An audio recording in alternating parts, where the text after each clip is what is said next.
How to open Bank of America account online. So if you want to open up your Bank of America account online, basically all you have to do is just simply open up your browser. Once you open up your browser, you can simply go to bankofamerica.com. Now, first of all, choose whether you want a checkings account or a savings account, depending on whatever it is. Here you can go to checkings option and click on open an account today. There are many different types of account available with many different types of fees and monthly maintenance fee as well. Depending upon doing your own research, you can simply go ahead and then click the open account button on their website.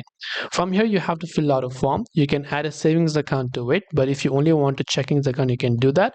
But this is totally up to your choice. If you have an offer code, you can enter that. It'll ask you, are you a Bank of America online banking customer? So obviously we're not. And after that, we can click on the go to application button.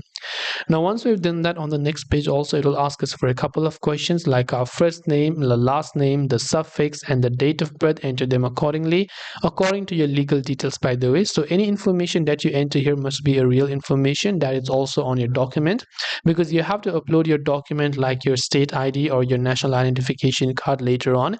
So make sure the documents are matching. Click on the continue button, follow the on-screen instructions, and you will be able to finish up with the bank account creation process. This way you can open up your Bank of America account online. If you have any questions, feel free to leave them down. Thank you for watching and see you in the next video.